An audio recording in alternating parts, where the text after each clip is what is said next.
met, fellow adventurers, and welcome to episode 15 of Holy Rollerz, a 4th edition D&D clerical campaign where each of the characters can channel divinity, and removing heads from bodies is now a standard negotiation tactic. Welcome. To introduce, if you're joining us for the first time tonight, which I highly doubt, since we have a very small but dedicated following that we love, would you guys just introduce yourselves by your name and tell us who you're playing? I'm Ryan. I'm playing Lachlan Dulay. Do you want more than that? I think that's good enough. That was fabulous. I'm JT. I play Anduriel. I'm Jeff. I play the beautiful Gizik. Beautiful. Which is beautiful. When I think of Gizik, in the eyes of a beholder, like an actual. In the actual beholder, he's incredibly attractive. I believe you. Okay. Well, let's go ahead and jump into a bit of lore. Ienia's original pantheon, the forgotten gods or forces, had a certain amount of tolerance for deities who migrated to their world. As the forces were both god and titan, they had no need to compete for worship to sustain themselves or to fight for supremacy.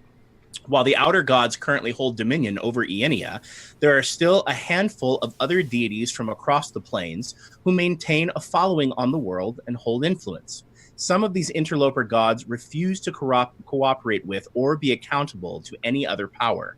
They are forces of chaos and destruction, dedicated only to their own mad schemes. Although they are no pantheon, they are known collectively as the demon gods by the people for their resemblance to the demon lords of the abyss. The demon gods of Ienia include classic D&D deities such as Lolth, the demon queen of spiders, Grumsh One-Eye, the patron god of the orcs, and Tiamat, the evil queen of chromatic dragons. While none of these powers has a great foothold in the world, neither do they accept the leadership of the outer gods, and each of the demon gods is known for world conquest. So, there we go. Now for a brief recap. Last time on Holy Rollerz, the party returned from the Winter Run graveyard, having freed the recently deceased spirits from the torments of a chain devil. Upon returning to the Chapel of Bestera, the clerics received a visit from Dr. Abinor Fields, chairman of agriculture for the Faith of Man. Dr. Fields explained that his role in the Faith of Man was to feed the poor and to teach people how to grow their own food in order to increase their self-sufficiency. Dr. Fields very calmly and reasonably explained to the party that his beliefs in a world independent of gods and an empowered mortal kind were sacred to him. He very politely entreated the clerics to take the Besterans and leave Winter Run to continue their mission elsewhere. Lachlan responded by telling the chairman that the clerics wouldn't be leaving until Mrs. Waterford's head was separated from her body. And Gizik informed the doctor that Winter Run was their mission and they were there to set things to right. As the doctor was exiting the chapel, he signaled his bodyguard Furine, and redcaps came crashing through the 4 stained glass windows of the chapel. Lachlan channeled divinity, causing Furine to fall before him in love and penance. Furine dropped caltrops in response, and Dr. Fields summoned a wall of thorns that then turned into a crow and tried to fly out the window. Anduriel responded by channeling divinity and releasing his shadow, which is now choking the doctor/the crow in midair. Gizik clawed Furine furiously, eventually dropping him, but Dr. Fields healed him, and he also drank several healing potions. And that, ladies and gentlemen, is where we will be beginning for this evening. I hope you will excuse me. I am a little bit ill this evening, so there's no telling what I might accidentally do. Gentlemen, you might want to keep your eyes upon me, because my head is full of stuff, and I might accidentally skip your turn, or Mrs. Waterford might show up with a bazooka. I don't know. It's a strange night for that, so just beware. All right. We are at the top of the initiative again, which would be the red caps. However, something happens at the end of the last initiative that is going to have a bearing on the rest of the combat. From the back of the chapel, Sister Contratia comes running up to the pulpit, carrying a wooden staff with an ornate golden topper forged into the likeness of a female angel holding aloft a shield. Sister Contratia runs, and she's simultaneously trying to hold up her skirt and run and not drag the staff on the floor, so she almost topples over in the process of this complicated running and carrying things that has taken her. But she manages to make it to the top of the pulpit. She takes the full action to run. And with her minor action, she prays. And she takes the staff and she slides it down in and inserts it into some kind of a post that's ready for it on the shield podium in the center of the chapel. And then with her minor action, she says a prayer. She looks up and says, "Beloved Hope Maiden, your house stands besieged. Grant us your protection and show the faithful that bad people can't do evil stuff here."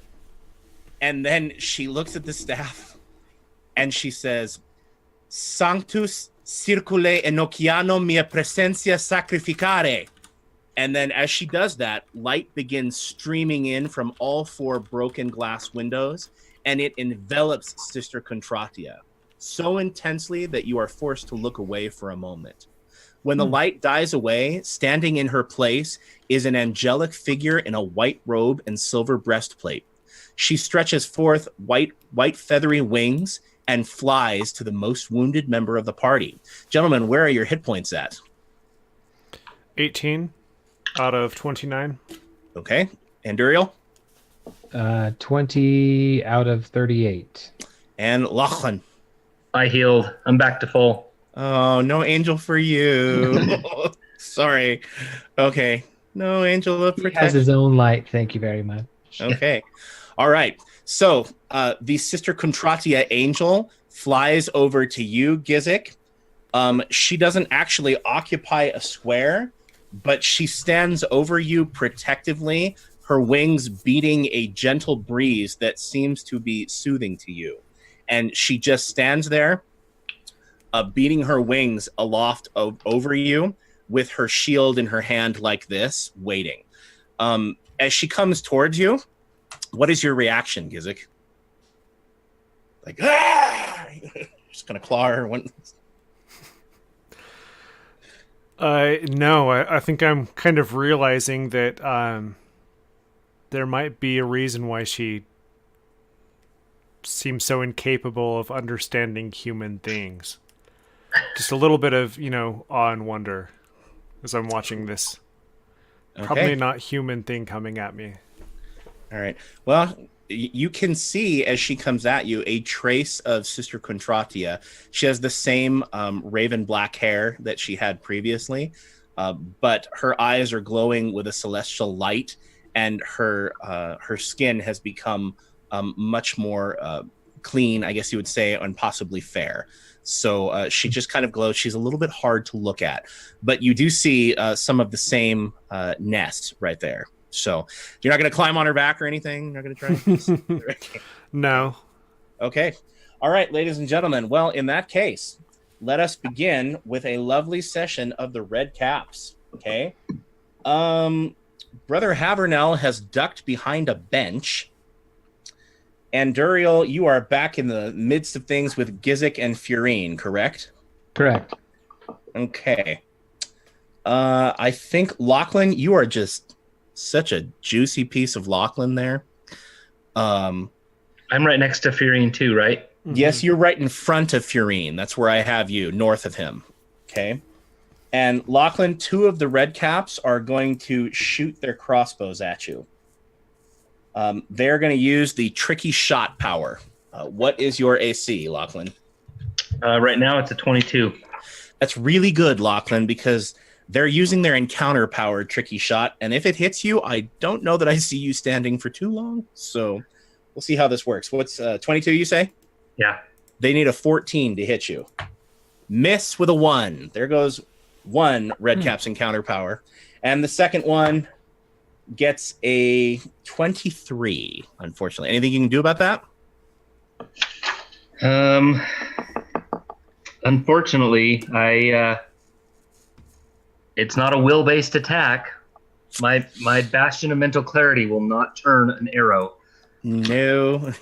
You can think all you want at this arrow, and all the arrow is going to think back at you is like, ow. So, all right, Lachlan, here it comes. Oh, you are so freaking lucky. Oh my gosh. Okay. Double ones? Double ones, my friend, on a Yeah. 2 by 10. Okay. You take 10 points of weapon and fire damage, and you are immobilized, and one of your limbs is pinned to your side. So you are now the one-handed Lachlan until you save, my friend. So this red cap aims his shot up just perfectly, fires at you. It hits your arm, sticks into it, and snags into your side. And it hurts quite a bit.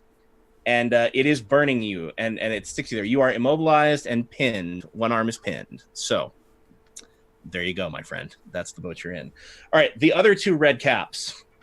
They are staying right back where they are. They have no desire to come into the melee. They're just kind of sitting there with their crossbows going, yep, I'm good here. Thanks. Jeez, how's the range on those crossbows then? It's pretty good. Funny you should mention that. Yeah. Jeez. Okay, and now we have two more red caps. I don't think they like that Brother Havernell went and hid behind that pew.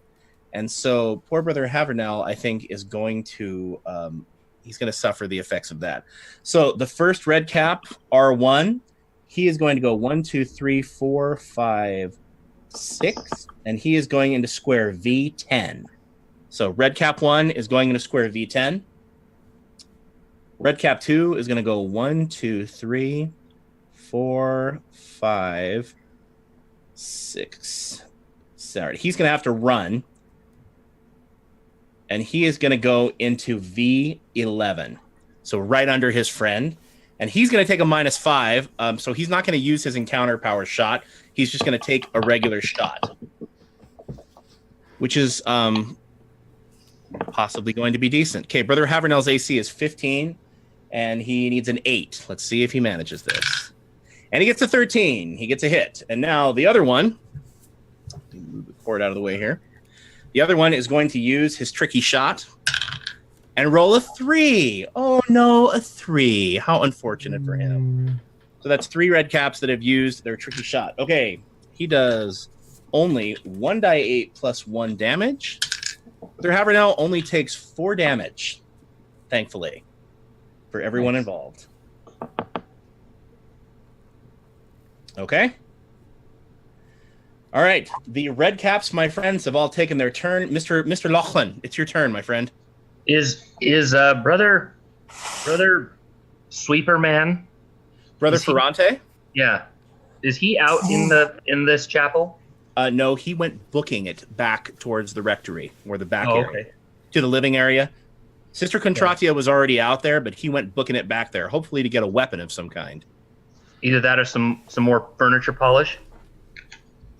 Hey, if he starts tossing Molotov cocktails, okay, with furniture polish, then I think you will not be sassing him. So, okay, so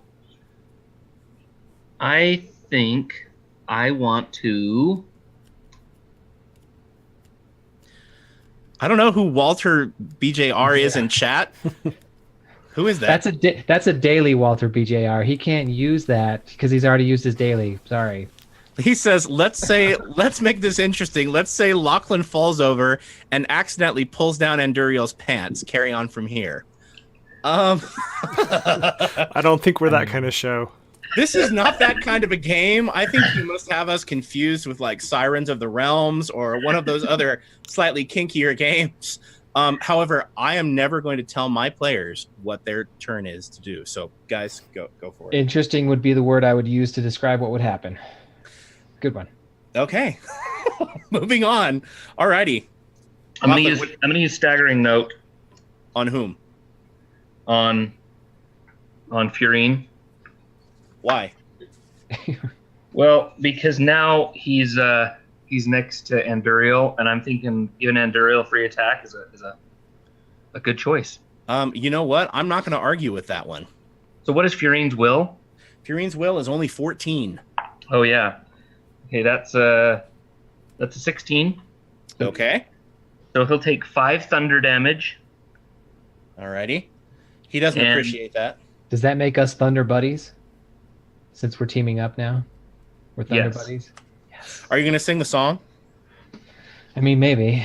Depends on how high Lachlan rolls. I don't know. I think Walter would like it if you sing the song. I think that's right up his alley. That's not... And then tell me if I'm right that to my right, there's still some caltrops. To your right, yes, there are caltrops. It was a big burst, but only one square to your right. One square. So I want to use my move action. Ugh. Except that'll provoke an attack of opportunity. Yes, it will. Okay. Well, no, it won't, because staggering note, I can push him. So I will push Furine one square. You can't push him one square. Gizik is right there. You want to push him into Gizik? No, if I push him. Is that how the pants One get pulled square down? over? I'm not sure. I want to push him from. Isn't he in K26? Yeah. No, he's in. He's in L27. You are flanking with Gizik. He's in L26, and Gizik's in 27. Yes, Anduriel's in 26. Yeah. No, Anduriel's K27.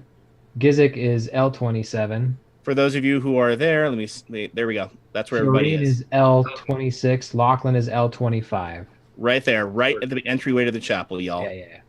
In front of them is an enormous, lovely burst of caltrops on the floor, and then down below them is a wall of thorns that Anduriel is still in and having a great time. I like him. Yeah. Yeah, Gizik's in the thorns too. Yes, Like Brer Rabbit and that stuff. You are.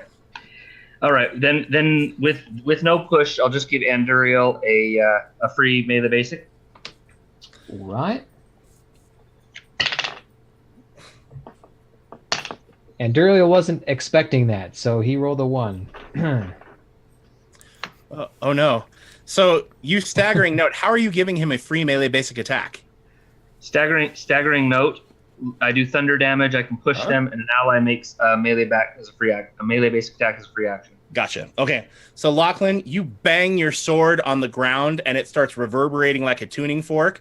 You aim it over here, and Furine's like, oh, and he goes tumbling a little bit past Anduriel, and Anduriel is like, you swing Anduriel like you want to get him so bad that you're just like this, and he just is moving. He stumbles a little bit too quickly, but he knows how thorn patch.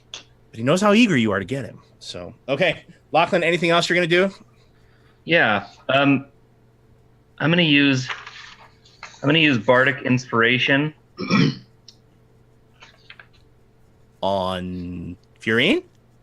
No, I don't want him inspired. Okay. I think I'm going to use it on Brother Havernell because I'm really worried about him. You should be. I can't imagine all that pie has created a very conditioned form for him to be in melee with red caps. So, are you judging him based on his pie consumption? Is that what's going on? Well, yeah. Boy, what's all this? It could be a delicious meat pie. Yeah, ladies and gentlemen, we here at Holy Rollerz endorse. We endorse all kinds of pie. Yeah. I'm sorry, I'm in a weird mood tonight. Whatever kind of pie you after. You want a pie? Okay, you can eat it. All right. Find it here. All right, that's a good idea. So Brother Havernell now has inspiration. Okay, so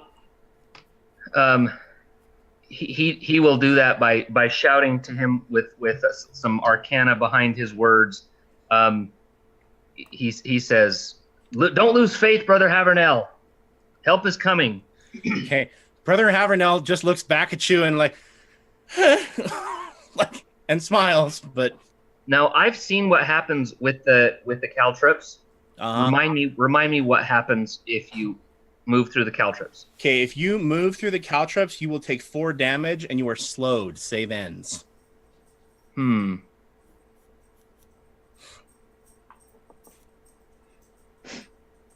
Dang. All right. Well. All right then. I'm gonna do it. Get out of there. All right, Lachlan, where are you going? Right now I'm just gonna shift. I'm gonna shift into square M25. Okay. So you're almost out. Yeah. And I take 4 damage and I'm slowed, right? Slowed, save ends, my friend. So do I get to make that save at the end of my turn? At the end of your turn, yes, you do. Okay, so I got to save against. Oh wait, I can't do that. I'm immobilized. Yeah, you can't do that. That's right. See, I told you we're gonna have to be reminding me things. Okay. Well, let's save against that immobilized. All right, go for it. 15. Okay. All right, Immobilized gone. You are no longer immobilized, and your arm is no longer pinned to your side. Congratulations. Thank you. Okay. And Done. you bardic inspire Mr. Havernell. All right, it is Furine's turn. He's got a whole mess of y'all up in his grill, and he's really not enjoying that. Okay. Furine is going to make. Oh dear, this could get so ugly for him. Furine is going to shift into square 27M to get out of the caltrops. That'll provoke an attack of opportunity. With Shifting? My righteous radiance. If he's in my aura. If he shifts or makes an attack that doesn't include me, he's taking radiant damage. All right, how much radiant damage does he take? 83. Okay. He summons up his shield of light reflection, and it all hits Anduriel. Well, I'm just saying, if you're gonna be a little wonky, maybe I'd. You know what? I would have tried it on me too, so I think that's just fine. He takes eight points of radiant damage. 8 points of radiant damage? Yes. We'll be Does calculating he like that. it? Does he like it? Well, he goes scrambling out of there, and he just about gets away. And here's the bad thing: he has 1 healing potion left, and he's going to drink that with his minor action. And not that he's going to tell you this, but he's out of healing potions, and he's pretty worried about that. And dang it, if he runs from you, Gizik, he knows what's going to happen. Yeah, Gizik will attack Lachlan. I'll use my magic and pull him back. It is a strange night here on Holy Rollerz. So where did he move to? He moved to 27M, but I tell you what, Gizik, he is going to provoke an attack of opportunity and run. Because this is no. Run away. Yeah. He is going to. So Gizik, go ahead and take your attack of opportunity. He had no desire to go into melee with a half-hag, a vampire, and a bard. 13. Okay, that is not going to do it unless you have a bonus that you're adding to that 13. No. That's with the bonus. What's his AC? Yeah, we are not hitting. His AC is 19. Oh, wow. Yeah, I rolled a 3.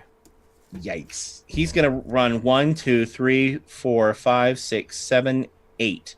He is going to run to square 25U.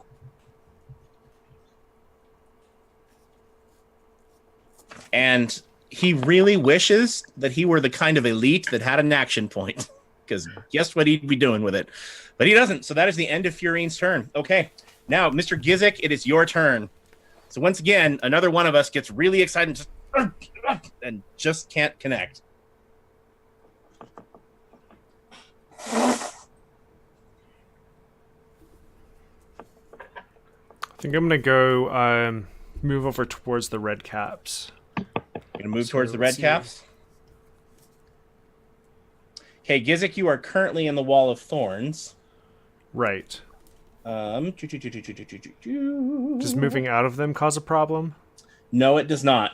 But you are moving into the caltrops now, correct? No, not if I move to the right and around the caltrops. Okay, go for it. So tell me what square you're going to. I'm going to move up to 22-0. 22-0. All right, Mr. Gizik, you are in 22-0, right up next to one of the pews. Anduriel, you're now sitting in the Wall of Thorns all alone. All by myself. All right. And I can't move. The red caps are still out of range, and I'd like to attack still. So I'm going to attack Furine with Sap the Soul. Is our pro priest still here? He is. He is in the air on square 13S. Or no, excuse me. No, he's down at 23. Yes. Yeah, no, Dr. Fields is on square 23R, 4 squares up in the air with Anduriel's shadow enveloping, blinding, and choking him. And if he fails his save this turn, he is going to fall unconscious. Oh, see, I thought he was outside the door. Nope.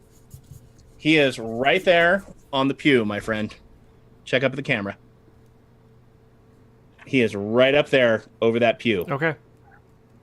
So you want to go for the doctor in the air or Fiorine on the ground? You'll have combat advantage against the doctor because he's blind. He is blind. I'll hit the doctor. He's blind and a bird. Let's point out. Just a wee bird. Okay. Blackbird choking in the dead of night. All right, so that would be 25, I think. That would hit. Ooh. Giving him 7 damage. And that he I will get take. temporary HP. Congratulations. Huzzah. And Gizik, you described that as like red lightning, right? What's visual? on Yeah, that, kind my of. friend? It's like a red lightning energy that just kind of strikes him and then pulls the energy towards me and makes me feel better. Okay. Gizik, who have you bewitched, and would you like to change it or use it? Fiorine is bewitched, and Have him come over closer. I can have him come over 1 square closer, but Oh. it'll freak him out, but it won't really help us much. I will do that. Move him I 1 think- to the left. Okay. So you're going to move him right onto the pew then? Fiorine. Yeah, you're going to Um, move him down to 24S. T25, right? Yep, he's in T25. So if you move him to the left, it'll be S25. S25. Yeah. Okay. All right. Fiorine finds himself momentarily not in control of his limbs, and he turns around and starts walking backward, and he's like, "Whoa!" And he starts walking backward, and Anduriel, he just looks up at you and looks down at his legs and can't help that he's walking backward and looks a little freaked out. And that would be Mr. Gizik's turn. Anything else you want to do, Mr. Gizik? Have you already Nope. used your action point? I haven't, but I'm not using it this turn. Okay. Now, Mr. Gizik, something interesting else happens on your turn.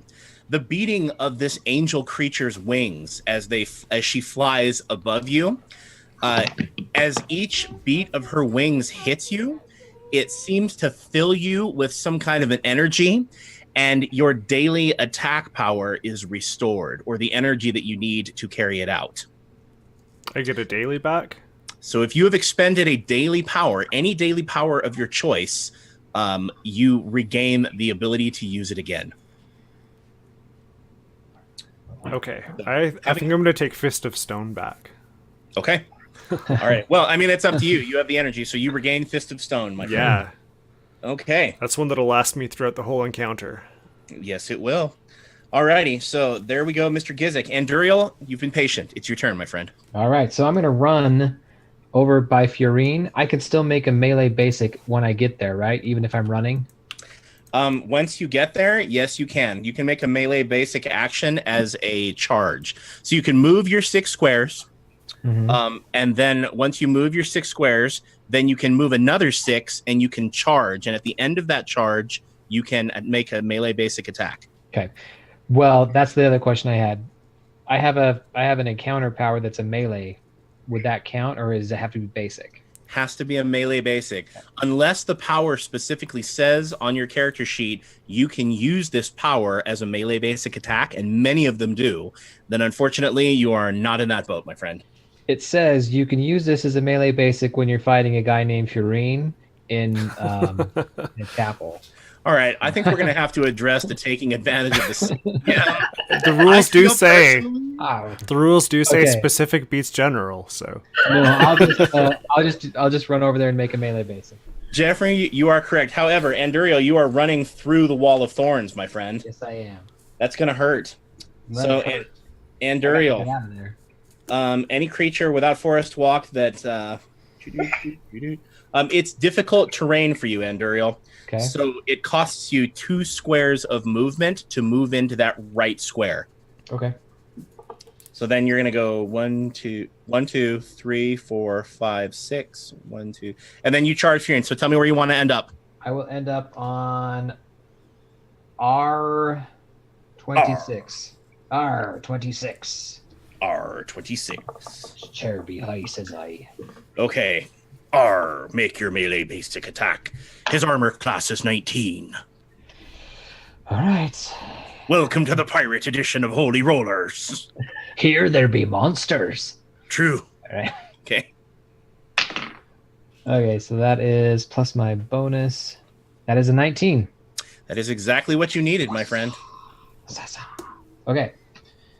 All right, so I just roll my kukri damage. Yes, you do. That is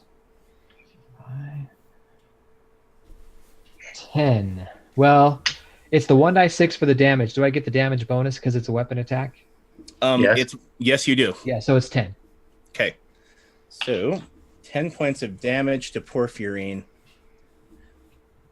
That's all the healing from that potion he drank is now gone. All right, so Anduriel, you come sprinting out of there. You suffer no ill effects other than it was difficult terrain from moving through there. If you were to end your turn there, that would be a very different scenario. Yeah. But anyway, you managed to get your way out of that wall of thorns, and you land over there towards him and slash him with your kukri, and he just, at this point, he is pure survivalist. You can tell that he is looking to bolt. Okay. All right. That's all he'll do right now. Anduriel, have you used your action point during this fight? Not yet. Okay, just mental note. Alrighty, now it is Dr. Fields. Well, first things first. Dr. Fields is blinded. Takes ongoing 5 necrotic. He takes 5 points of necrotic damage from your shadow. So your shadow, Anduriel, at this point has enveloped him. And it is not only choking him, but this crow is like flying mad.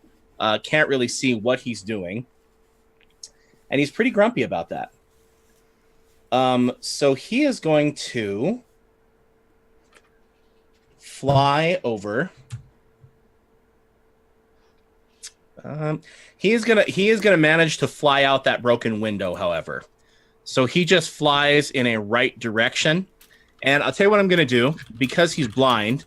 He knows what direction he wants to move in, but I'm going to roll a 50-50 chance to see if he is able to, make the right direction, given that he's blind. So I'm going to roll percentile die. Do you want high or low is good, my friend? High is good. High is good. All right. That would be high is good for him or high is good for you? For us. Okay. Unfortunately, he rolled a 10% and he flies out the window. So he double moves to fly out the window. Now we make a saving throw to see if he is able to shake off the effects of your shadow. And I don't believe that Dr. Fields has any bonus to his... Yes, he has a plus. He needs an 8. And he does save. So, Dr. Fields, you can see him out the window, Anduriel, because he just flew straight. And he manages to fly up and he shakes out... he shakes off your shadow. And your shadow kind of just vanishes from around him, and it reappears down around you. So he did shake it off, but you got quite a bit of use out of that. Yeah. So unfortunately, that is going to absorb most of Dr. Fields' turn. He is going to do one more thing out there.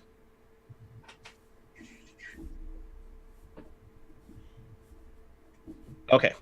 And that is Dr. Fields' turn. Now it's Brother Havernell's turn. Brother Havernell is in kind of a bad way.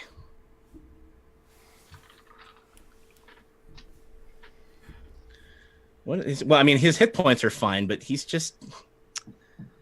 just not enjoying his friends. Got some people really interested in him. That's probably not comfortable.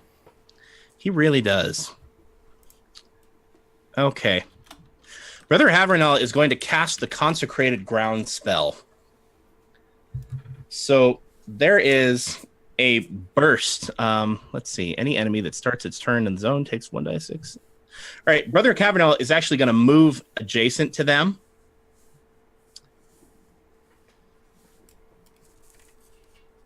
Ooh, how badly have you guys been wounded? I'm only down 10. I'm down, 18? All right.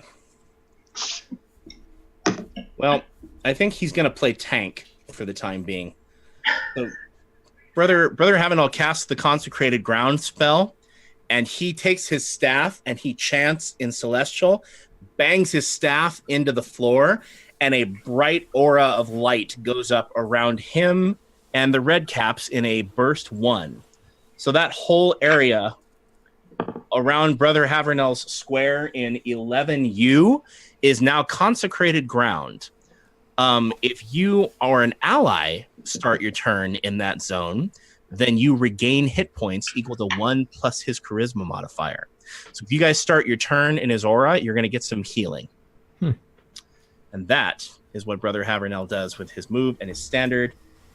He's not really hurting for his minor action.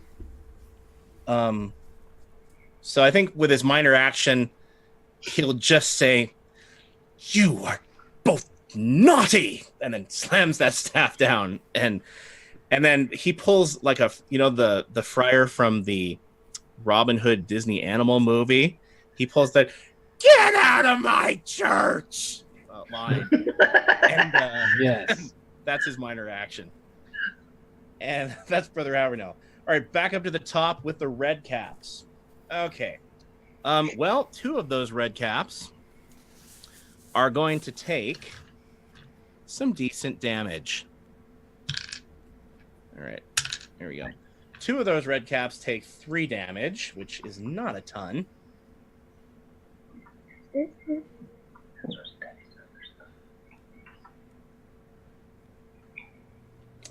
And now the ones on Brother Havernell, they are just thinking it's time for him to die.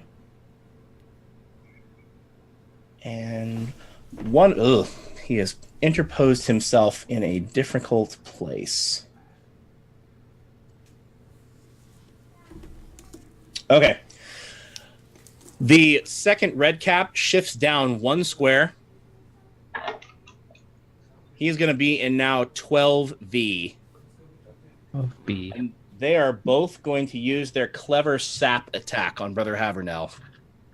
They have a +8, and his AC is 15. They need 7s. 9, 1 is a hit. And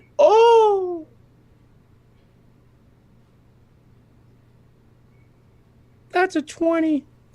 All right, backing up the 20 for our instant kill rule. Oh! He backed it up with a 20. Oh, this is getting so ugly. Oh, Brother Happy Meal, we barely knew thee. On a roll of 1 to 2, Brother Havernell takes a critical hit. On a roll of 3 to 4 on the 1-die-4, Brother Havernell gives up the ghost. So I really want to tell you that was a 2 or a 1. I would like to tell you that. However, the red cap lops off Brother Havernell's head. And his square is now... His square is now a bloody, difficult square. Does that deconsecrate the area? Well, that would last until the end of his next turn, unless he persisted. But I'm pretty sure he's headlessly going to be able, or going to struggle to sustain that action. So, Bummer. Poor Brother Havernell goes down under short swords and the back of hilts, and he is dead. Dead. But he's also in consecrated ground. Does that mean that he can have a few hit points back on his next turn? Well, I mean, sure. When you're at -30, what's a couple hit points? Oh, is it that bad? Yeah, Brother Havernell is dead, dead, dead, as in a sword went through his throat, kind of dead. So he crumples down into the floor, deceased. Who's gonna make the pie now? Well, he never said he made the pie. Oh, Well, let good that be the point. lesson. You can't be a tank fueled by pie. It's just not going to work. Okay, yeah, I mean, clearly that backed up 20 instant kill rule was all about pie. Okay, Must have been banana cream too. all right, a moment of silence for poor Brother Havernell. I don't have a hat, but and we're done. Okay, moving on. So that were those two red caps.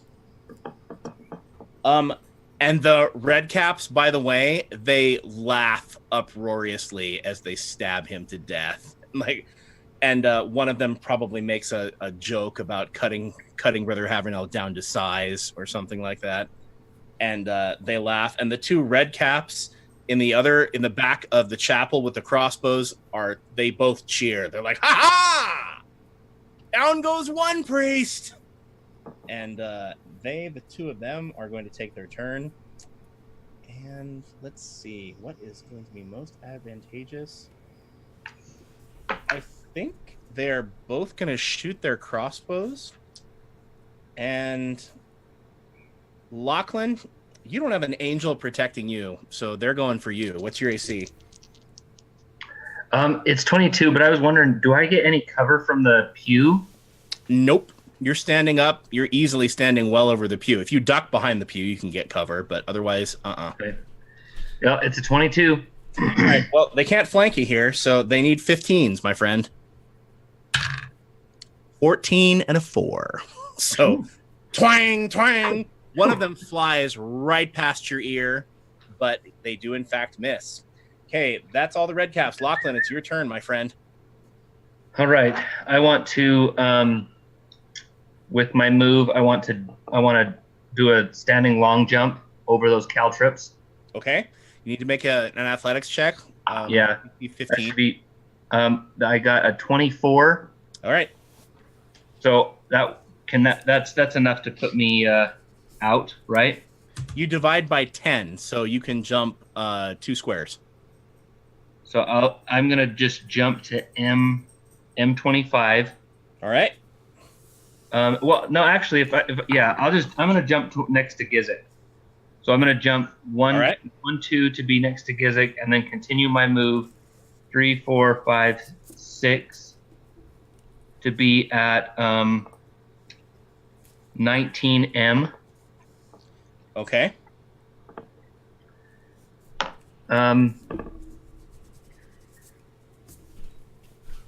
Man. So you're gonna double move on your turn? No, because when you jump, you subtract the squares from your total movement. Okay. So I'm just gonna jump and then continue my move.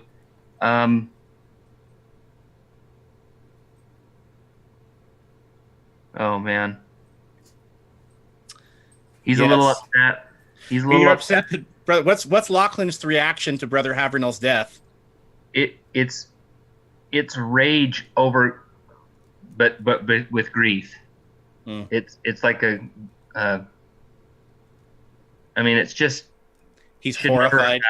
Should never have happened. Yeah, it shouldn't have.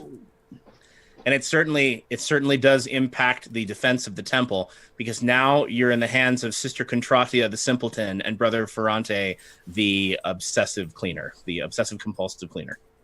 So, yeah.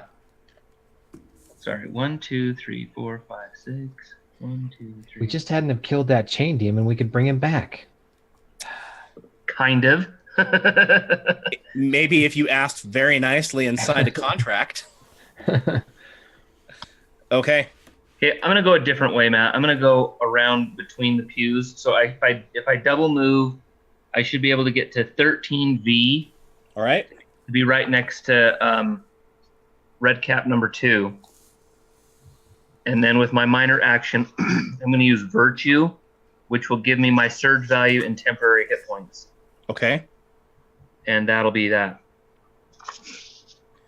Alrighty. Lachlan, you are now adjacent to red cap number 2, who sees you coming and has a great big smile on his face from having killed Brother Havernell.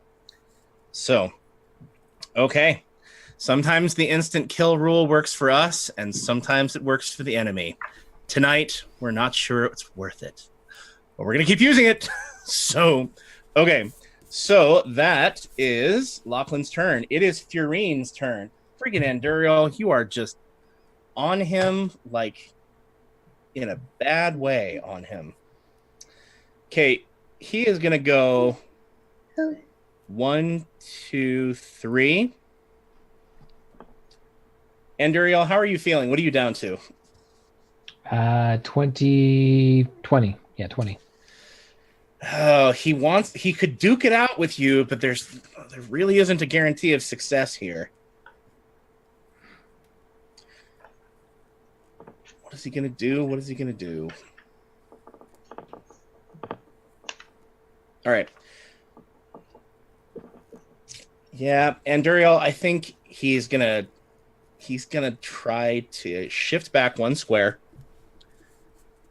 So he shifts back to square 24T. Okay. And Anduriel, he starts casting a spell. Yeah. And when Furine casts the spell, it's not like one of Lachlan's spells, perhaps, where he knows the words, or one of Gizik's spells where they tumble out. He's like, okay, and more like he's like, he almost looks like he has to pull out spells for idiots. Like, he painstakingly goes through the motions of the spell, but he releases the spell at you, Anduriel, and a flickering burst of lights comes and hits around your head. What is your will, Anduriel? 17.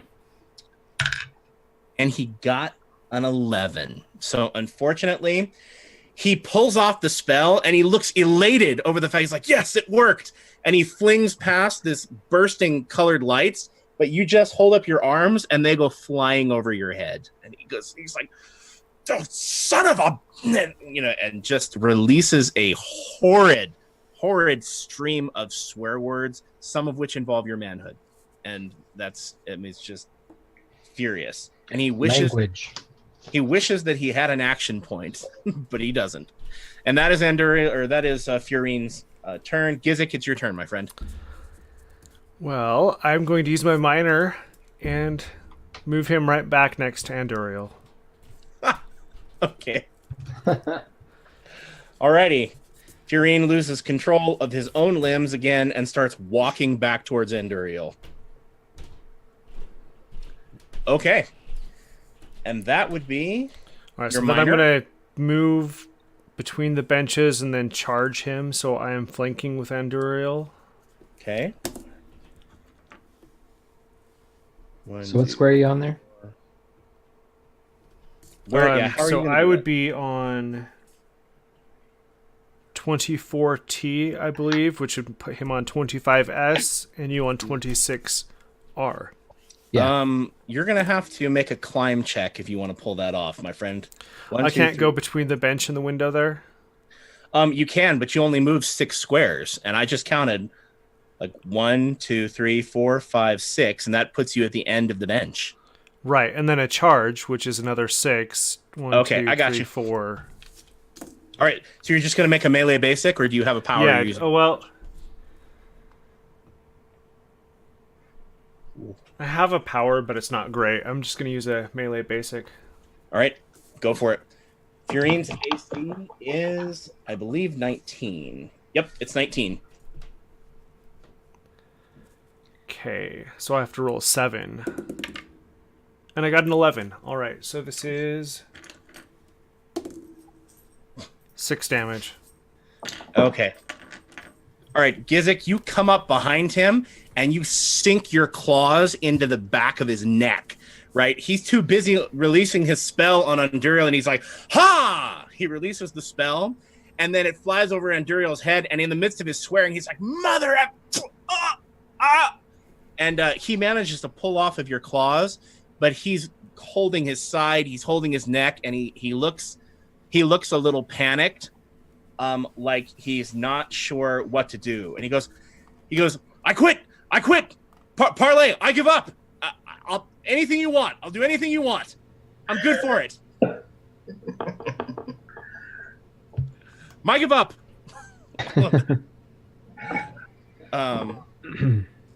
And that is Furion. He's like, you want me to help you fight the Red Caps? I'll help you fight the Red Caps. That's we're great. Yes. Okay. Anyway, that happens on Gizik's turn. Anduri, unless you're using your action point, Gizik.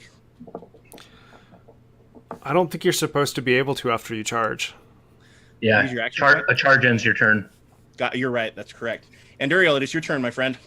Okay. Anduriel kind of looks at Fiorine and kind of with disgust, like begging for your life. I can tell you things about the faith of man. I know all about them. I can get you in the building. I can get you season passes, tickets. I'd like to use my mental connection with Lachlan and just say, Bard, what should we do with this one? Okay, that's your minor action. Okay, that's fine. You still have a standard and a move. So you can delay. Yeah, you can also delay if you want to. Actually, you know what? No, he's not going to. Sorry. I'm going to get right. He's not going to. Anduriel's not going to consult anybody. He's just going to do what he does. So okay. He's like, you pitiful fool. You have this one opportunity. Leave now. If I see you again, you're dead. And he gives him the opportunity to leave the chapel.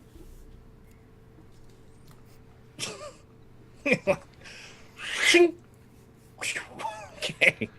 It's not his turn, but if right. It was his turn, his feet would have wings. Okay. Okay. So, and we'd have the opportunity for opportunity attack if we wanted. So I don't know if that cost me a minor to say that to him, but just that's your minor action. If you're gonna say anything to anybody like that. 1, 2, 3. 1, 2, 3, 4, 5, I thought 6. talking was usually a free action. Talking is a free action unless you're trying to negotiate. Okay. All right, then I'm just gonna start making my way towards the red caps that killed Brother Happy Meal. Okay. Well, I suppose now that he's gushing blood, you do think of his Brother Happy Meal. But I'm going to go the other way around, so I end up on 17L. Are you going to take the run action twice, so you get 16 squares? Oh, I was only... Yeah, no, I should do that instead. It'll take your whole your standard and your move action, but Which is okay. Okay. 4, 5, 6,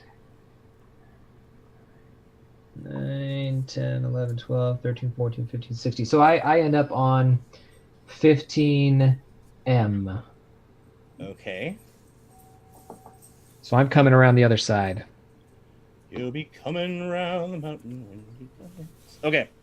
All right, Anduriel, you go 1, 2, 3, 4, 5, 6, 7, 8, 9, 10, 11, 12, 13, 14. Okay, yep. All right, Anduriel, have you used your action point yet? Not yet, and I'm not close enough to somebody to use it quite yet. Okay. Alrighty, that would be Anduriel's turn. Okay, after Anduriel, it is Dr. Fields' turn. Dr. Fields seems to have left the building for now.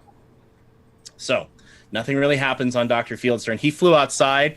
You had a good view of him, Anduriel, but now you've run past the stained glass window and you can't really see him anymore anyway. So, that is what happens there. Alrighty, that would be back up to the top. It is now the Red Cap's turn. But first, Gizik, what are your hit points at? 18. Lachlan, what are your hit points at? 32. Anduriel, what are your hit points at? 20. Okay, Sister Contratia, Gizik stays with you. Flying, the angel, Sister Contratia, stays flying over your head. Okay, that would be the Red Cap's turn. All right, Lachlan, one of the Red Caps is going to use his running attack. And let's see what's he going to do. Yep, he is going to run away from you, Lachlan.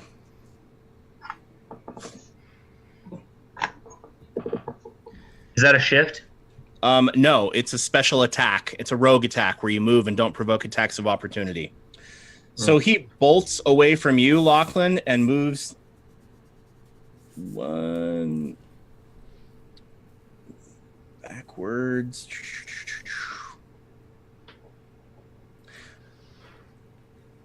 All right. So the second red cap, he moves back and then charges right back in at you, Lachlan. And so he stays in that same square, but he moves out and dives back in, and he attacks you with his short sword. What is your AC? 22. Okay, he needs a 14. And he got a 2. So there goes his second encounter power. He like backwards somersaults up, and then he comes back, and then he goes running towards you with his sword, and he swings, and you parry it aside easily with your long sword. And then his other friend is the last one who has the tricky shot. He is going to move over to square 1, 2, 3, 4, 5, 6. He is going to move over to square 11Q. That's red cap number 1. Because he wants to have a clear shot at you, and his friend is causing a problem. However, both red caps are going to take 3 points of damage because they start in the Holy Aura, which now, by the way, fades away with the death of poor Brother Havernell. Okay, so he is going to use his tricky shot on you, Lachlan. What's your AC again? 22. And unfortunately for him, yeah, that is only a 20. So he misses with his second. They are all out of encounter powers over here on this side of the chapel. They got a little cocky, didn't they? They've missed with 3 of them. You are a lucky Lachlan. Armor of Faith, baby. Armor of Faith. Brother Havernell saved your life. Or Brother Havernell. He's dead. Did I mention Brother Havernell was dead? Anyway, sorry. Moving on. Okay. He's eating pie in heaven. He is. He's eating pie in Bestera's holy realm. Right. Okay. Anduriel, the other 2 red caps are coming for you.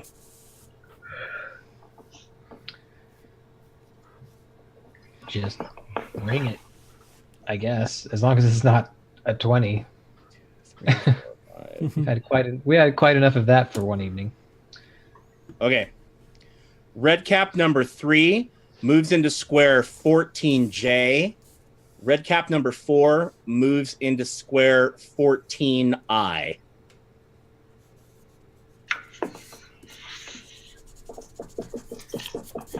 And they have their short swords drawn, Anduriel, and they look eager to cut you down. But unfortunately, it is going to take both of their turns, their standard and their move. Now, I'll tell you what they will do. Anduriel, they both throw down smoke bombs. And they explode in a burst 1 around both of those gentlemen. So a burst 1 around both of those gentlemen becomes a big cloud of smoke.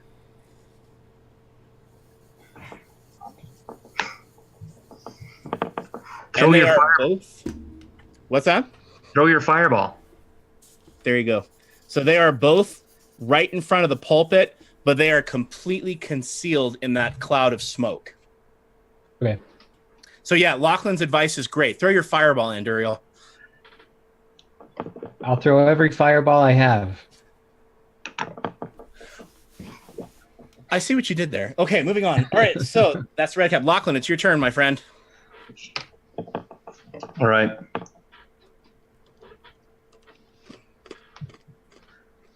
I'm going to beat him. You're going to beat him? Yeah, what's his AC? His AC is 17. All right.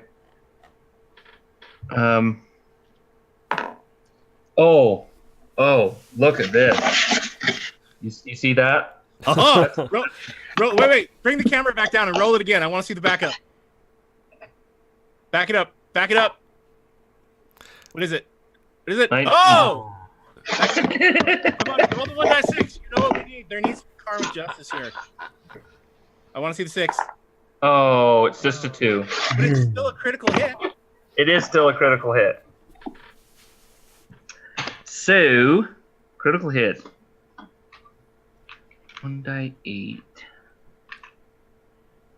I don't suppose your longsword's magic by any chance. It is. It is the only magic item I have, but it is indeed magical. Well, what do Nice. you know? So he's gonna take, let's see, 18 points of Go ahead. 18 points of radiant damage, Oh, he loves you. and I'm gonna use Mocking Smite. It's a free action when I hit with a weapon attack. Okay. He'll take an additional 5 points of psychic and radiant damage, and I am invisible to him. Oh, he loves you. He wants to pick out curtains kind of love. Okay. So there's like a flash. He swings this hard, and then there's this flash of rosy light, and he's like sitting there blinking, unable to see, and because it's just he can still see everybody else, but the light is clinging to his eyes, and he cannot see Lachlan. Okay. Lachlan, do you say anything as you come up and chop him a horrible cut and almost kill him? Well, Lachlan is from Talispoon, and Talispoon is a little bit of a. It's not as nice a place as the Adara Republic. Not even close.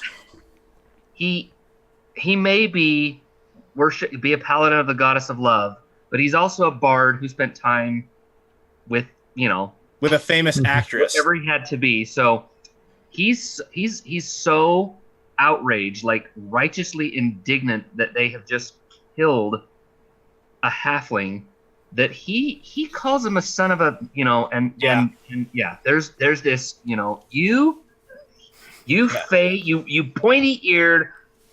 Yeah, he's not as colorful as Furine, but he's got an eloquent cursing. Okay. So Lachlan, it's pretty disturbing what he does when you hit him.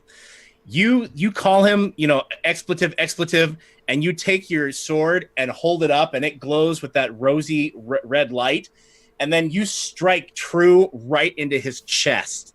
And you feel like if you gauged it better, you could have gone right through his chest, but it sticks into him, and blood just scouts up, and then it scorches, gouts up, and then it scorches his flesh all around him. But he takes the blood and he wipes it all over himself and starts giggling madly. You've seen this before. More blood wasters. So, and that is what Anduriel pulls out of that situation. Okay. All right. That's Lachlan's turn. Furine, it's Furine's turn. You left him to go. With my minor action though, I do want to shout out to say, mercenary, help us, and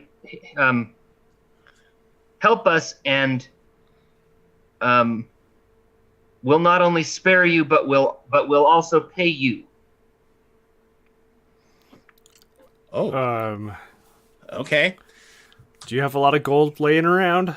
I don't have a lot. I don't need a lot. We said you pay you. Here's a gold. Lachlan, Gizik was just going to kill him and be like, I didn't hear anything. Lachlan, make a diplomacy check, please. Ooh, yeah, that's a good one. 18 plus 9, 27. All right. Lachlan, he looks at you and he goes, okay. He sheathes his greatsword and he takes his chakram, that little bladed disc, and he hucks it at one of the red caps, the one that you just hit. And he will...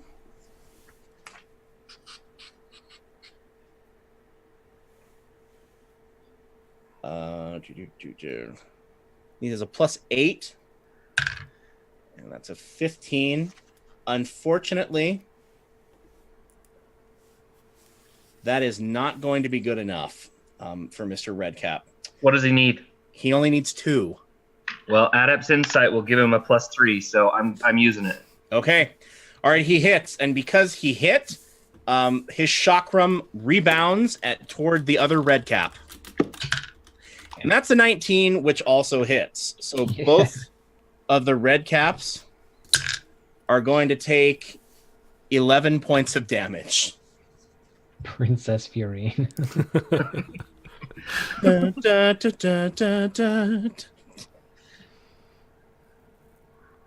Okay.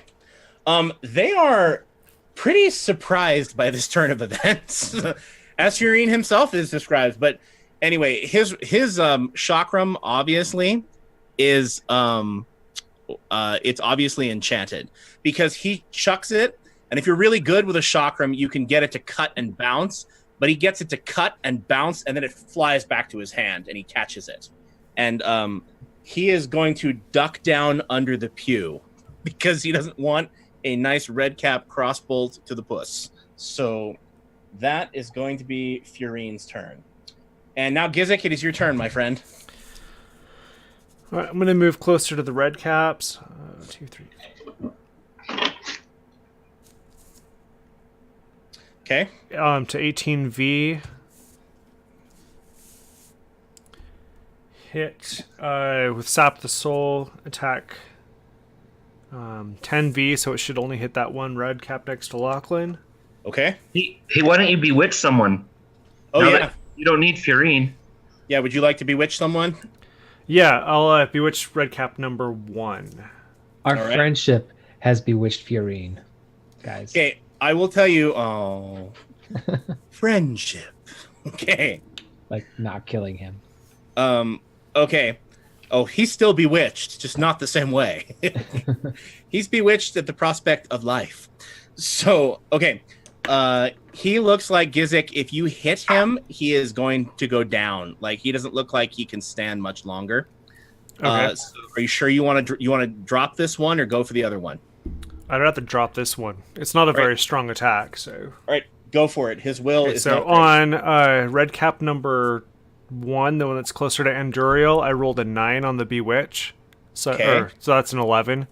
So I will attack the one next to Lachlan with Sap the Soul. And that's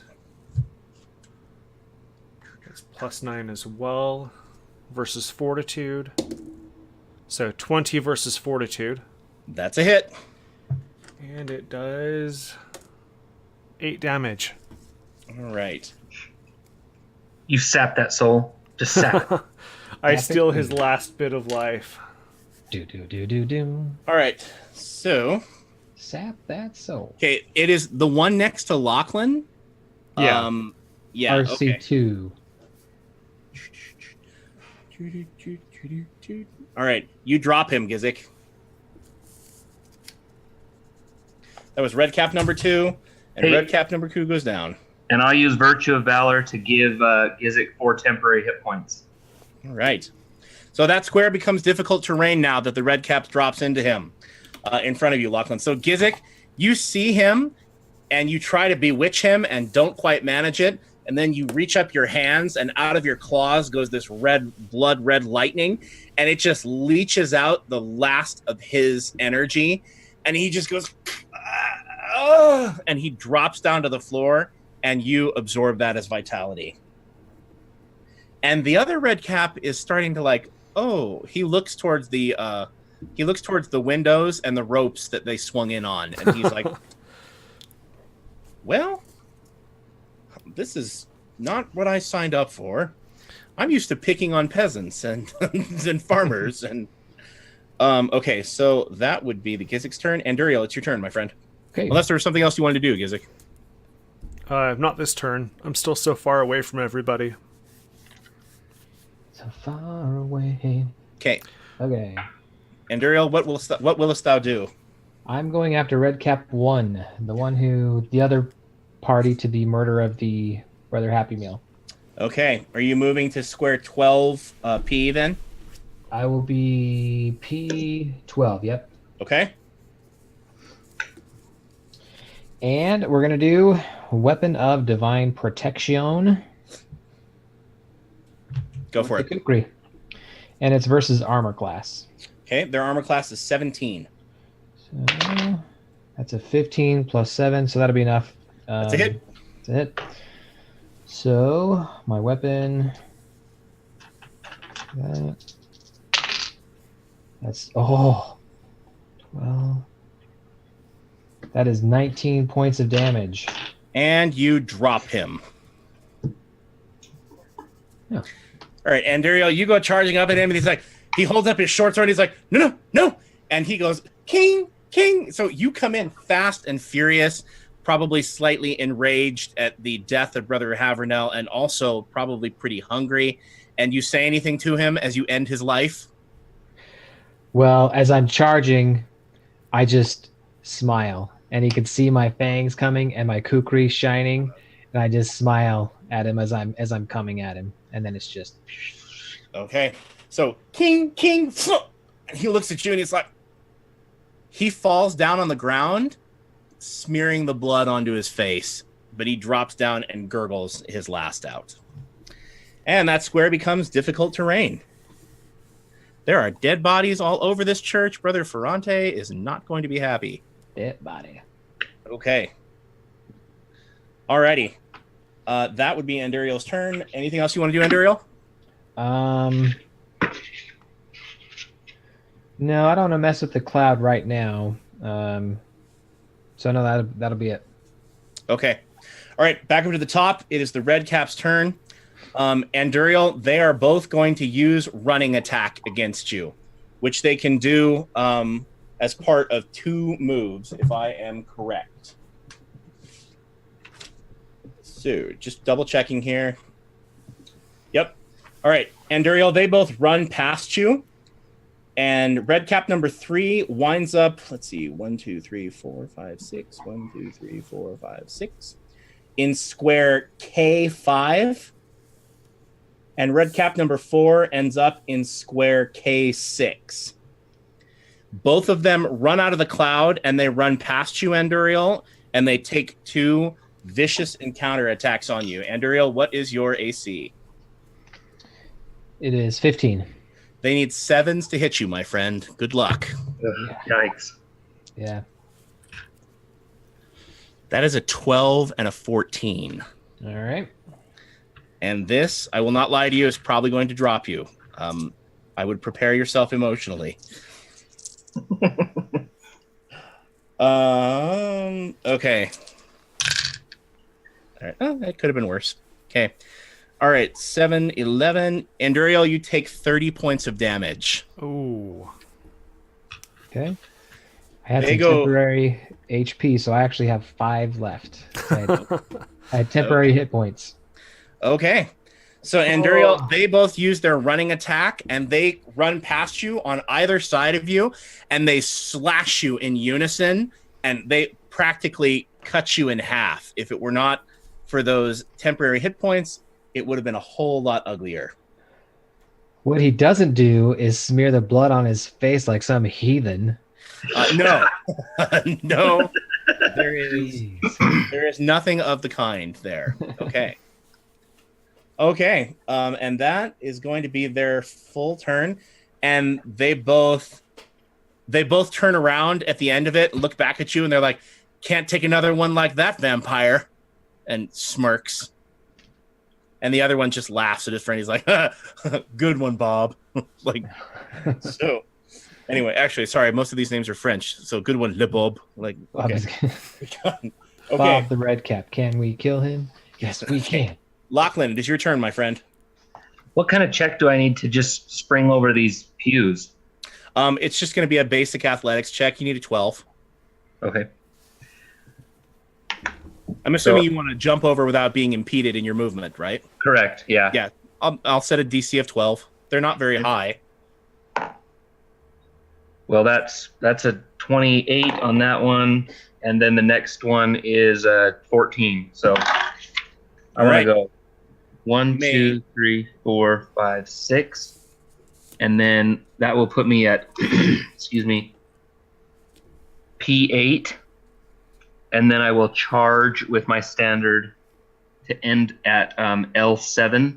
Okay. Lachlan goes charging past the podium. He jumps over 2 pews, goes charging past the podium. Is he still upset about Brother Havernell? Is it all over his face?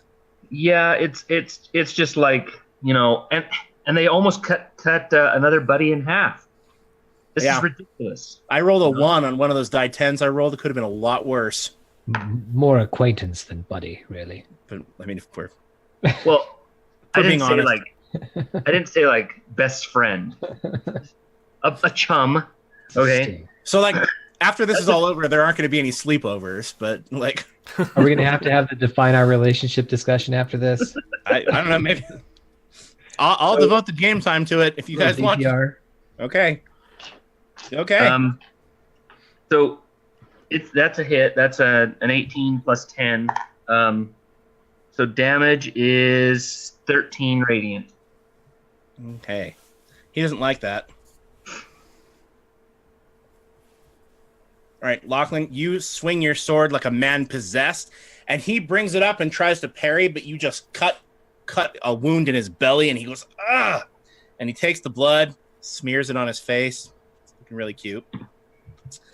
And that is what he will do. Lachlan, anything else you want to do in your turn, Lachlan? No, he just shouts at him, "You're not getting out of here alive." Okay. Furine is too far away to throw his chakram from where he is. And he doesn't really, with only a few, he only has a few hit points left, so he's not really wanting to go into melee. So Furine is going to double move over to the other red cap into square 13V and pick up his crossbow. And that is going to be Furine's turn. Okay, Gizik, it's your turn, my friend. All right. I'm going to run and try and leap over 2 of these pews here. So athletics. 2 athletics checks 12. Well, it depends on how many pews you're going over. I'm going over 2. Okay, so I need 2 athletics checks, DC 12. All right, so that one was a 10. I guess I don't make it over. Okay. Well, no, what it means, you can make it over, but what it means is you stumble and it costs you 2 squares of movement. So where you see the pew, that's 2 squares, not 1. So I do get over it still? Yeah, with a 10. You can get over it with a 10, but it still costs you movement. You going to make another one? Try to get over the next one? Yeah, let's see. So that's 1, 2, 3, 4, 5 points of movement so far. What was that? 7. All right, Gizik, unfortunately, you go tumbling over the second pew, and you fall down in square 18R. So, Lachlan, you gracefully vault over, and Gizik's like, "I can do that!" And he goes charging forward, jumps and trips over one, tries to climb up the other one, and goes tumbling over and lands in that square. So actually, I was moving around those ones at the bottom. It's the longer ones I was trying to jump over, up higher towards where Andoriel is. All right, so tell me what square you fall into. So do I fall on the other side of the second pew? On the other side of the second pew is when you fell. I fall into that dead red cap, right next to Andoriel. All right. All right. Anduriel, you see Gizik come loping forward, and he tries to pull his own one, and then he just trips and tumbles over the pew and falls. He almost knocks into you. It's So does that mean I'm prone as well then? You are prone, my friend. You can still attack from a prone position. You just have a -2 to attack. Yeah.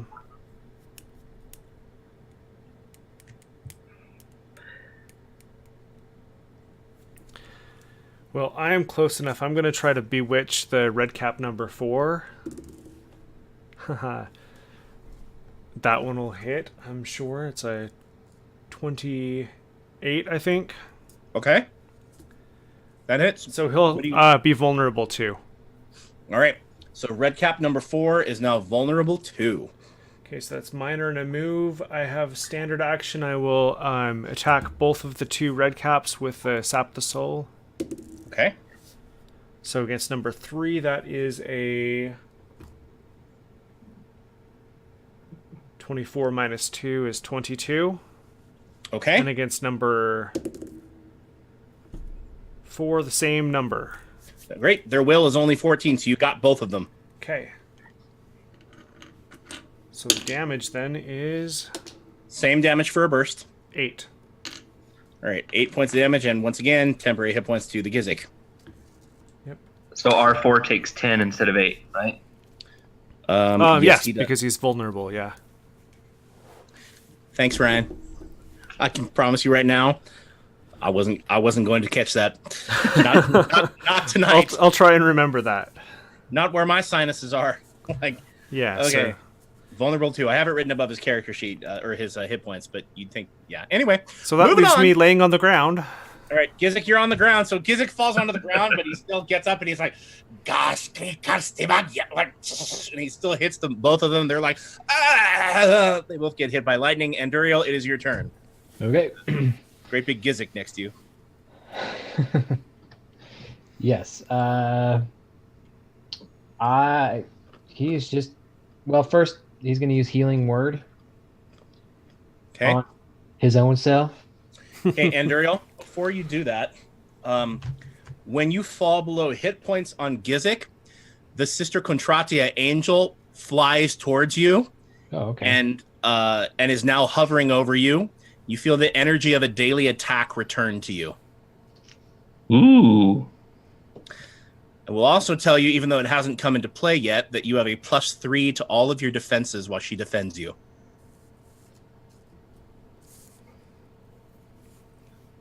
Well, I feel a little bit better about things at the moment. So, yeah, he's going to use healing word. Okay. The close burst 5. So if Gizik wants to heal up a little bit, he can spend a surge plus 1 dice 6. You're using it on Gizik or yourself? Well, it's me. Well, it's only one target when you use healing word, my friend. Oh, but it's a close burst 5, so you can catch somebody else. Okay, sorry, Gizik. Yeah. I got to use it on myself. The reason the designers made it a close burst is so that it's not a ranged attack and it doesn't provoke attacks of opportunity when you heal. Ah, perfect. Okay, so I heal up a little bit there, which is nice. Very nice. And, I didn't give myself the full heal. Yeah, your surge plus 1 dice 6, my friend. Yeah, I didn't do my surge value. So I did the 1 dice 6. Anyways. And you have healer's lore, I believe, also, which means you get to add your wisdom. Not your whole wisdom, your wisdom modifier. Oh, yeah. I have that there. Okay, so now that I feel a little spicier. 1, 2, 3, 4, 5, 6. I can go to L6. Right in front of red cap number 4. Okay. That's where Lachlan is, I think. I'm in 7. He's in 7. 7. Okay. Yeah. All right. We're side by side. Inspire Fanaticism. All right. What does that do? It targets the armor class, but I get 2 weapon damage plus 2 plus bonus, and then an ally and myself get half damage. So it's sort of like Charming Gaze. Where you use sort of that vampire. It's kind of a page out of Lachlan's book, where he just, I don't know, he dips into the well of sort of his vampirism, and the effect is not only does he start to, I don't want to say glitter. He starts to shimmer. Yeah. He starts to glow. There's a glowing outline. Okay, but let's remember that you worship the god of death. So is it shadows, perhaps? No, which is the strange thing.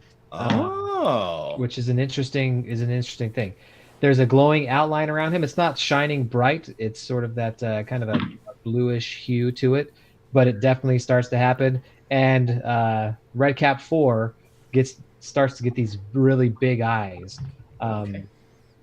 Like he should, yeah. Anyways. Okay. Like he wants to kneel down. All right, but I have to hit. Okay. Well, his AC is only 17. It's an AC attack? Yes. It's only 17. Okay. So I need...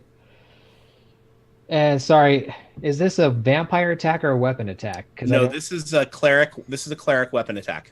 So I don't get any attack bonus? Yeah, you get your cleric attack bonus. Sorry, I don't know where that is on my... Did I not give it to you? Well, if you give me 2 seconds, I can look it up for you. Apologies there. Give me 1 moment while I go back. Because a weapon attack is generally much higher, and we don't want to screw you out of this. Right. And even if we want to, we're not going to do it. Alrighty. Because you have the attack bonus and then the... Yeah, you are up to an attack bonus of +7, my friend. So you got a +7 to the roll. What about... Okay. So what did you roll? I haven't on the die 20.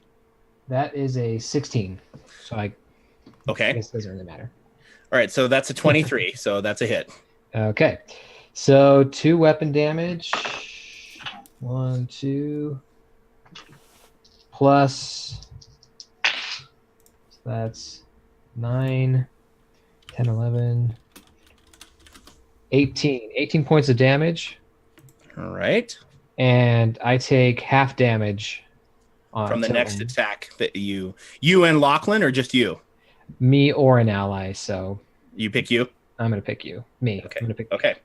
All right. I'm the DM. I'm immune to damage. I'm gonna pick you.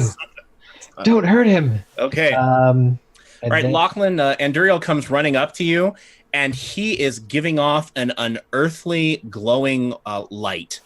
Actually, very similar to the light that is being given off by Sister Contratia Angel. And anyway, he is not sparkling, but he is glowing. And he strikes out in the fervor, and that glow kind of hovers around him. Is there anything else you would like to do with your turn, Anduriel? I'd like to use my action point, Alex. All right. And use that new daily I got. Swarm of Shadows. Okay. I'm assuming you're going to hit both of them. Yes, sir. Yes, sir. All right. What does it target? It targets Fortitude. Okay. Their Fortitude is 16, my friend. You need 2 11s. That's a 10. That is a 10. But you have to attack the other one, too, so maybe you'll hit the other one. Well, I'm going to use Memory of 1,000 Lifetimes and add one dice 6 to that roll. All right, so you automatically hit. You only needed 1. Okay. So right, and you need to roll an 11 again. 17. Okay. All right, so hit. Woo. I'm using all the... All right. So all the bells and whistles. All the bells and the whistles here. Okay. That is 12. 15 plus... That's 20 points of damage. Okay. Ongoing damage 5, save ends. And I am invisible. All righty. Okay, so, Anduriel, you hurl yourself forward and explode into shadows, begin teleporting all around him. You also, do you want to use Blood Drinker, or have you used both of those already in this fight? I've only used one, and I'm okay. Okay, all right. So you are biting, clawing, grabbing. You teleport behind Redcap number 4. You grab his neck and you snap his neck with one hand, and he crumples onto the floor. Redcap number 3 sees him drop, and he goes, "Ah!" as you snap his neck, and he's looking for that. He's looking at that rope on the window behind. He's freaking out.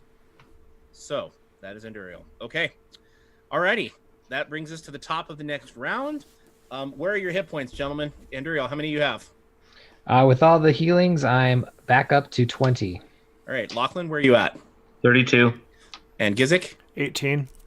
Okay, Gizik, the Sister Contratia Angel flies back to you and hovers over you. You do not, however, regain daily energy. That's once per customer. It would be nice, though, if she was an endless font of dailies. Okay, so Sister Contratia hovers now over you, Gizik. Your defenses all go up by 3 while she hovers over you. Okay. And now it's the Redcap's turn. Okay. Remember those 2 Redcaps that were dropped previously? Their bodies split open in the middle, and 2 of the little fey goblinoid Redcaps climb out of their dead bodies. Gizik, one of those happens to be right underneath you. So, Gizik, this thing crawls up out underneath you, and it's going to try to bite your leg.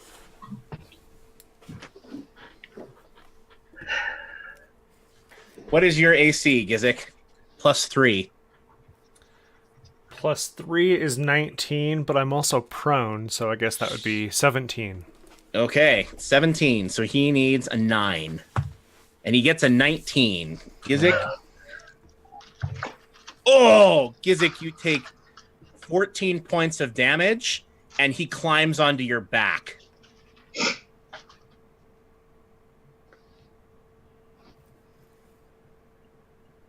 Is it the thing really biting? It's biting him, which it bites you, Gizik, and you're like, ah! It bites into your calf, and then it literally claws its way onto your back, and it is now grabbing you. And All it right. is giggling with a cacophonous glee. So am I grabbed or restrained, or can I still like run around the room and just take him with me? You can take him with you. He's small. You could get Your up. own little Yoda. You could get up and run around the room. You're grabbed. He is literally on your back. Okay. The other red cap comes up where he dropped next to Furine, who's like, ah! But, and he is going to, however, that one's going to shift and bolt for the window. So he shifts away from Furine and runs 1, 2, 3, 4, 5, 6, 7, 8. He winds up in 3V.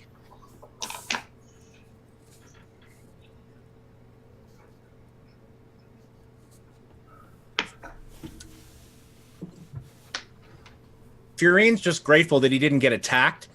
This red cap is obviously going for the rope, and he's going to climb out the window.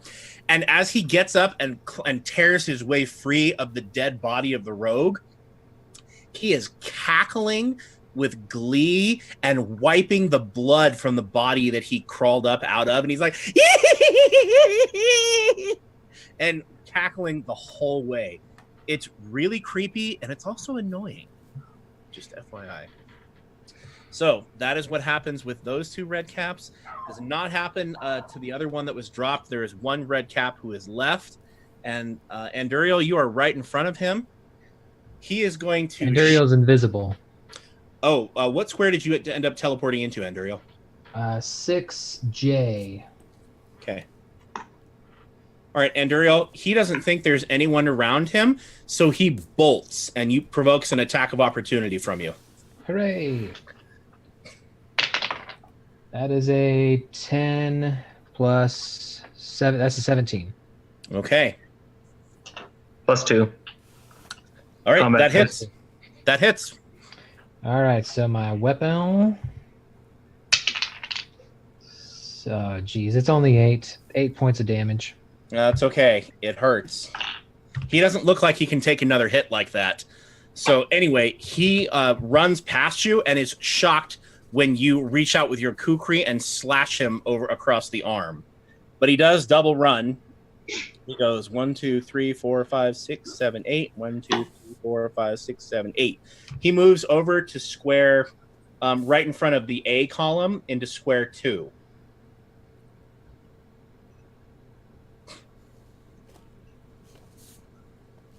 And that's his full turn to do that.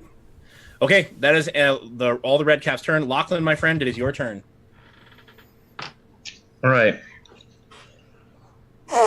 Excuse me. I'm going to use staggering note on the red cap that is chewing on Gizik. Okay. He has, in essence, he has kind of cover on Gizik's back, so he's going to get a +2 to his defense. If I'm prone though and he's on my back, is he really hiding?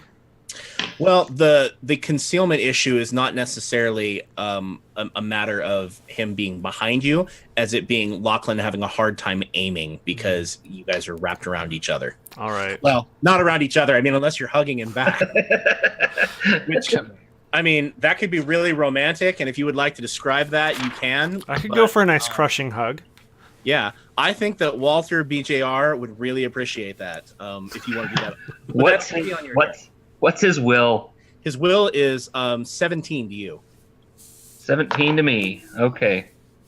Well, that's a 19. So that will do, pig. I will excuse me, hit him with, it'll do 5 thunder. And I will push him off of Gizik. And Gizik gets to make a free melee basic attack. Get him, Gizik. Thundercap. All right. Well, that's a 20. Natural. Oh. And somebody's going to get all the blood that he wants. Second roll is a 26. Oh, roll the 1 die 6. And it's a 5. It's still a critical hit, my friend. No.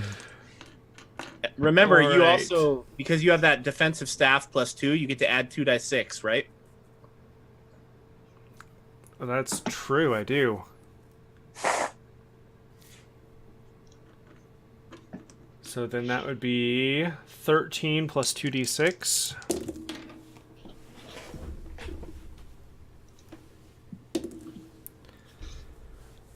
So 13 plus 8 is 21. Oh, he does not like that, Gizik.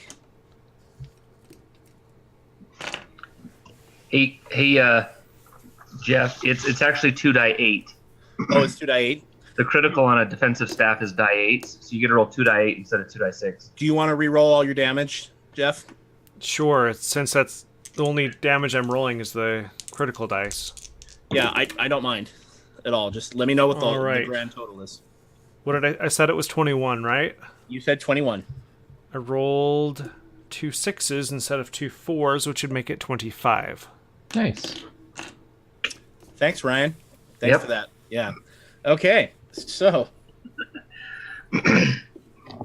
Alrighty.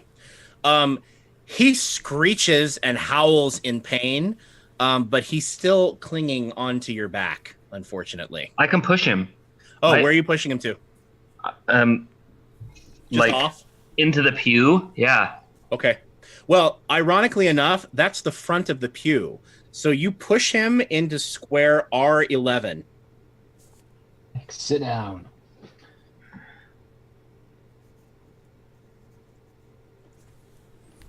Okay.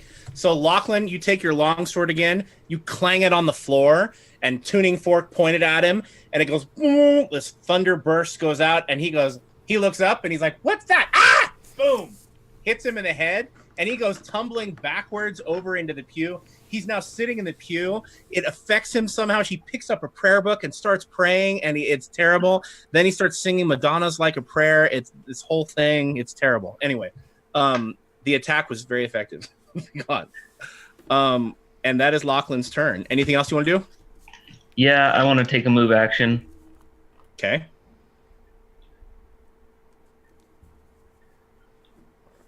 Just a sec. 1, 2, 3.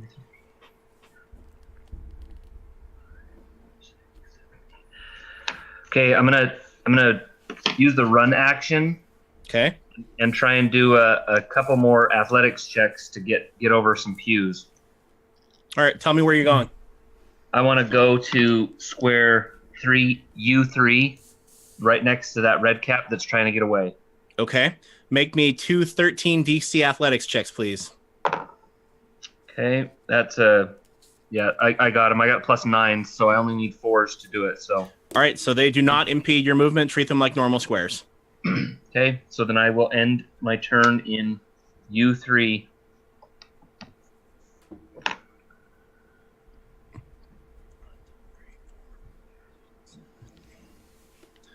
Okay, the farthest you can get is into square T4.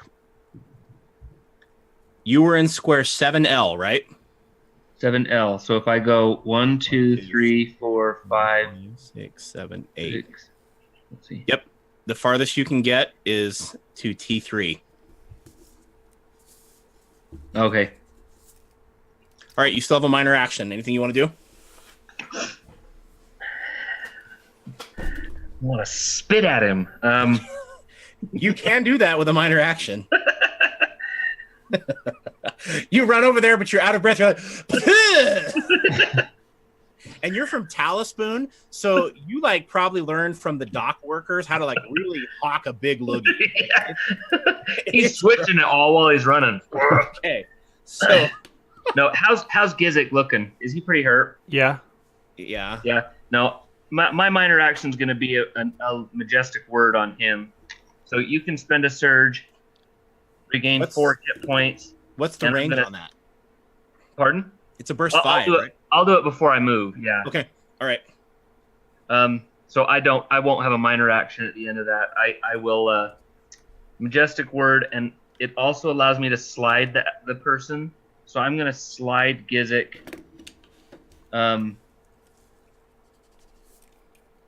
Just over to P10.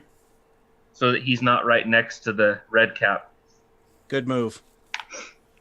So he said that was 4 hit points. 4 plus the surge. Yep. Yeah, that square, by the way, Gizik, because he tore through the body, is no longer difficult terrain. It's yucky terrain, but it's not difficult. I mean, it's nasty terrain, but it's... Yeah. Brother Ferrante, if he ever makes his way back out here, is going to just have a bird over the mess. I mean, who knows how he's going to react to the death of Brother Havernell, but the mess is going to be... Okay, that is Lachlan's turn. Furine's turn. Okay. He was going to shoot at the other one, but he's going to throw his chakram at the red cap, who is about to climb out the rope. So, this little beastie's... Where in the world? Oh, here we go. Sorry. This little beastie's AC is 19, and he hits. And does 11 points of damage to this little critter.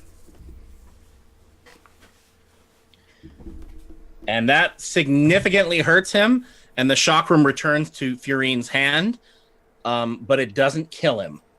And he is going to... I think he's going to... take the run action, and he's going to make some athletic checks and go over the pews. He makes the first one, and he makes the second one. So he vaults over those pews, Gizik. 1, 2, 3, 4, 5, 6, 7, 8. 2, 3, 4, 5, 6, 7, 8. He moves over to square 12F because he wants to try to stop that other red cap from going, and that is going to be Furine's turn. Okay. Now it is Gizik's turn. Mr. Gizik. I'm going to step up a little bit closer to this red cap. So if I move to the right one to Q10, I think that's next to him. Okay. And... Well, no, he got pushed back into the pew, so you would need to... push back one more than that? Q11 is where you need to move. Back to where I was? All right. What are you going to do, Gizik? I'm getting kind of hungry. I'm going to just start hacking at him with my claw. Okay. You're gonna Hag's hunger, yes. Alrighty. Get him.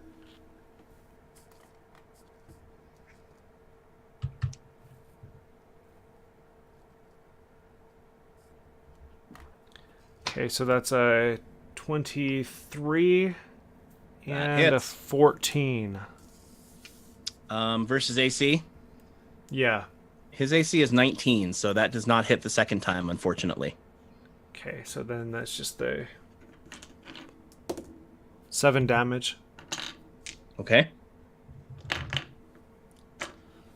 All right, he takes it. He doesn't like it, but he takes it. Yeah, I think that'll have to be it. All right. Wait. I might as well use my action point. You might as well. I'm gonna do it again.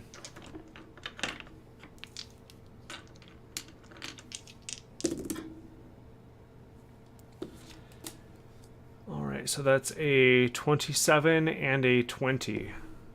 Okay, that is a hit, my friend, both times. Rend him. Yep. Let's see. Okay, so I can add strength. So that's 2d8 plus 13. I think this is going to hurt. And 8 plus 13 is 21. All right. And you claw the crap out of him and tear him into pieces. And now there is a big bloody red cap mess all over the pew. Brother Ferrante is going to freak. So, Gizik, you are standing in a bloody mess, and you have a bloody mess all over your hands, and that red cap is like, it giggles gleefully even as you tear it to shreds. But it does like,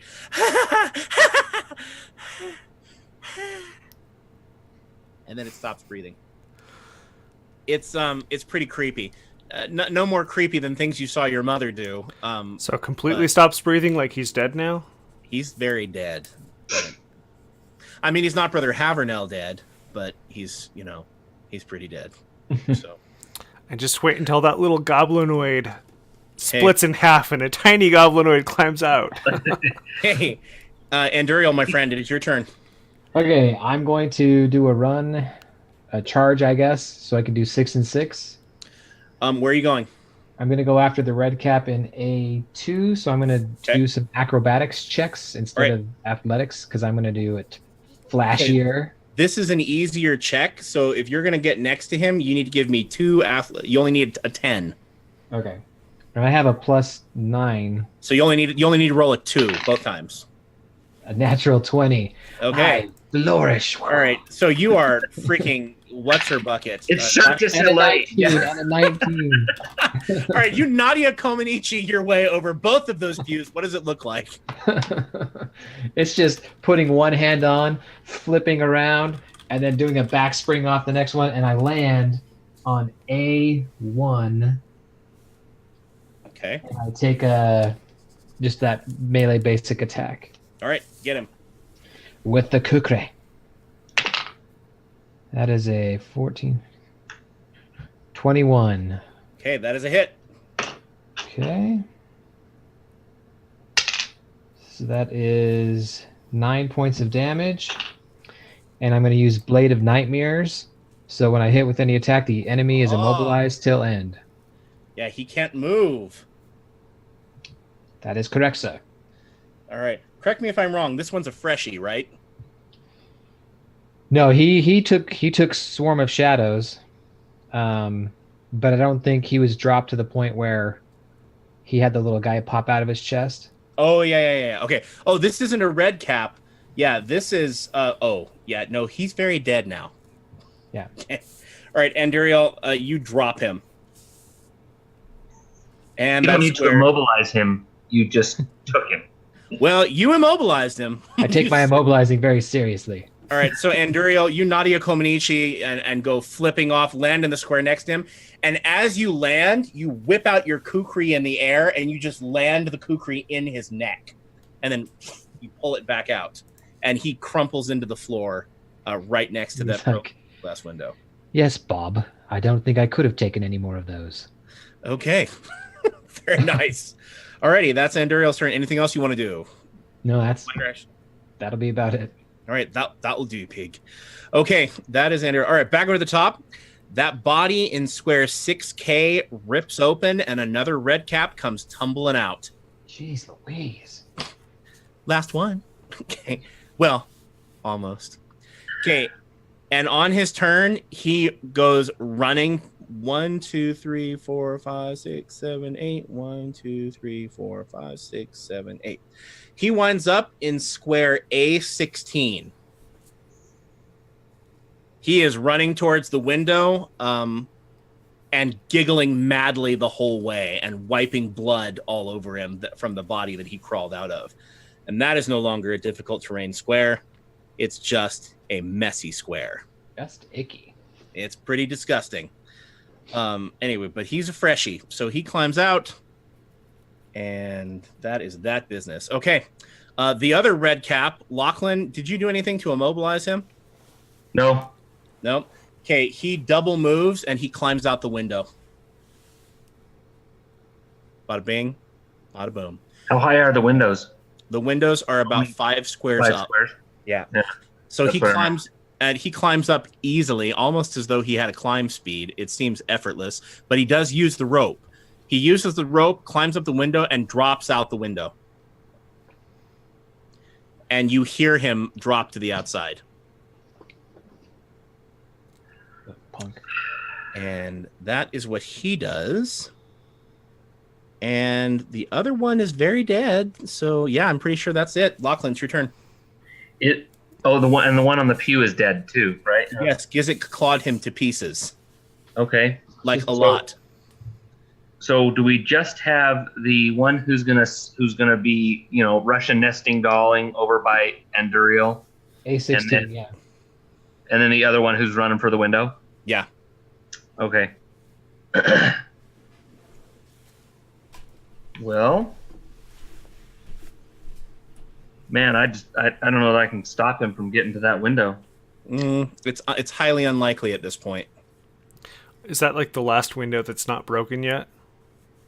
The one over there, they're all 4 of them broke. But they only came through 2 of them. Oh, okay.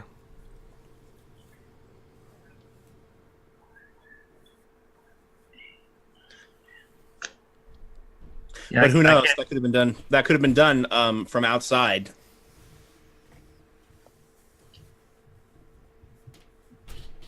All right. Well, who's hurt? Gizik still hurt? Somewhat, yeah. Okay, I will move over to Gizik, and I will use Spirit of Sacrifice.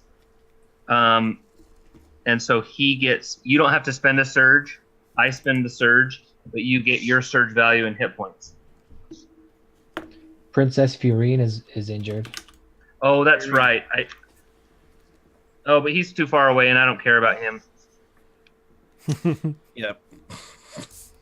Frankly, I'm good with him being a little under the weather for a minute. That's true. Okay. All right, Lachlan, that is your turn. Yep. Where did you square did you wind up in? Just right above Gizik. Okay. Right above Gizik. Alrighty. It is Fiorine's turn. He is going to use his healing wind, and or what do you call it? He's going to use his second wind because he's been at about 6 hit points for 3 rounds, and as much as he wants to be seen helping, he's like, "Oh, I'm so helpful, but I don't want to die." So he uses his second wind, kind of recovers, and that's pretty much what he does. He's prepping his chakram to throw again. Gizik, it's your turn, my friend.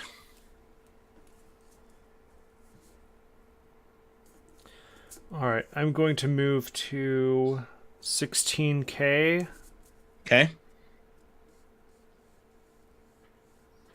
Which puts this red cap in range of Sap the Soul.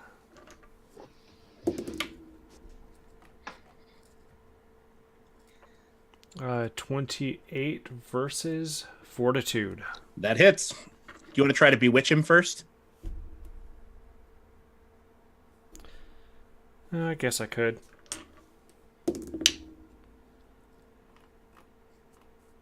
Uh, 14 versus Will.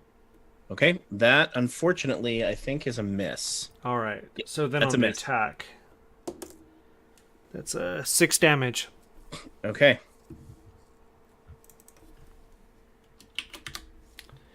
And some temporary HP, which I may not even need at this point. Okay, Anduriel, it is your turn, my friend. Right. Well, I mean, I guess the only thing he wants to try and do is get to that red cap, so let's see. 1, 2, 3, 4, 5, 6, 7. He's going to run across the entire church to attack the red cap, and then the one he's standing right next to is going to pop up. The one that just dropped will start. The one that dropped, he was the second one, right? He wasn't the first. The one that dropped in front of you, the one who's right in front of you? Yeah. Should I be... Because I guess the question would be if I'm readying an action for when something pops out of that thing. Yeah, you can do that. All right, that's what I'm going to do. Okay, you can ready an action. Okay. Can you wind it so that he just pops up early? You know, a little. It's going to be like whack-a-mole. He's going to come up. Yeah, come on. Okay. Okay. All right. That is Anduriel started back at the top. All right, that red cap moves to the window and climbs out the window. The one from A16? Yep. The one in the bottom left corner of the church runs to the rope, climbs up and out, goes over the side. And for the sake of time, why don't we just say that the other one comes up and you guys manage to take that one down, because he comes up and you're kind of ready for the routine. You cut him to ribbons. By that time, Lachlan and Gizik and Fiorine can get there. He doesn't stand a chance. And we're out of time for tonight, so I think that's probably best. So you cut that one down. It's generally a nasty, ugly affair. So 2 of the red caps escaped, and 2 of them you took down. That's red caps Fae. All 4 of the red caps were defeated. But in any case, okay. And so you defeat them, and the church is a bloody mess. Several moments later, Brother Ferrante comes running out in plate mail armor that does not fit him. And he comes running out like clunk, clunk, clunk, clunk, clunk. And he's carrying a big old club. And oddly enough, the club is glowing white. But he comes out and he looks around and he is... And then the visor falls down and goes clunk over him, and he picks the visor up again, and he looks up and he's like, And then he comes out into the center of the chapel and sees the bloody mess all over the floor in front of the pew and the bloody mess that Gizik made on the pew. And he looks at that and he sees it and he goes,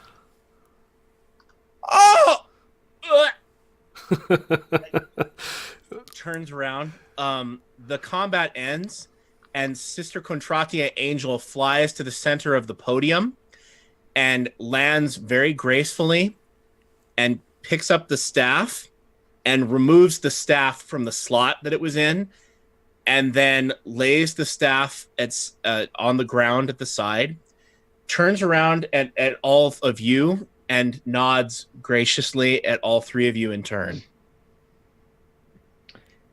And then there is not an explosion, but a burst of light pouring out of Sister Contratia, and she collapses unconscious on top of the podium right there. And she's breathing if you check on her, but she is completely drained and exhausted. And Duriel, if it's possible, Duriel would like to go over to where Brother Happy Meal died. Brother Havernell, yes. And perform the rite so that his spirit won't get scrapped. Okay. If we have a minute for that. Yep, you do.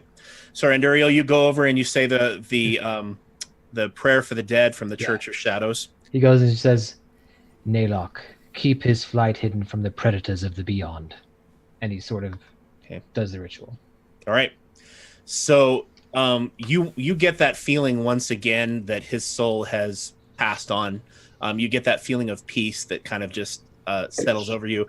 And if not peace, for you, given that peace isn't really a way that Naylock communicates per se, except for death, it's just kind of a very finality. It's that feeling you get when you close on something and you sign your signature. It's that kind of sense of quiet. It's a sense of it's calm. It's like, okay, the papers are signed, the loan is done, so we're good.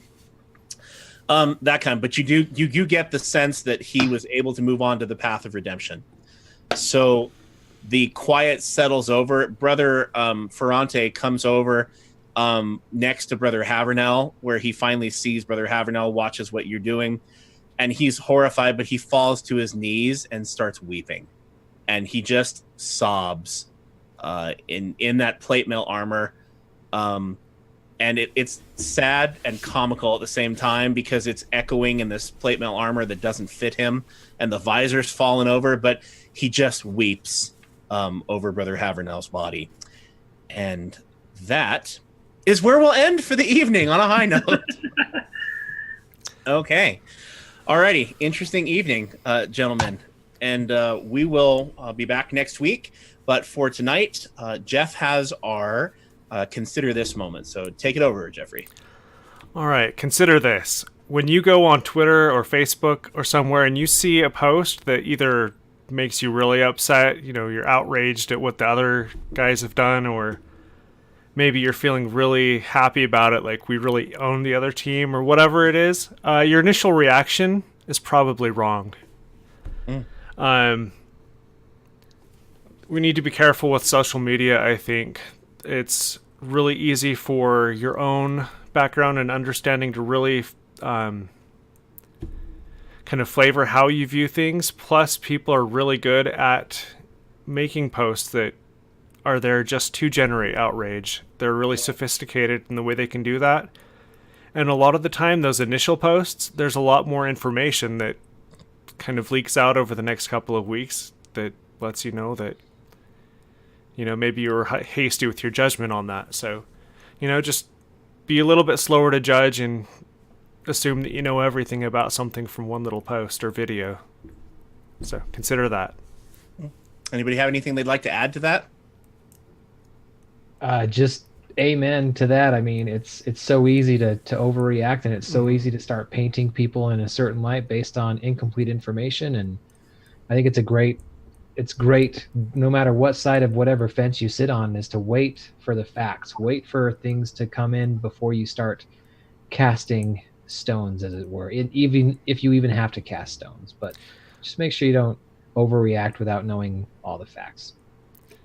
And maybe somebody really was a jerk for a few minutes on video, but that doesn't always mean that their whole life should be ruined.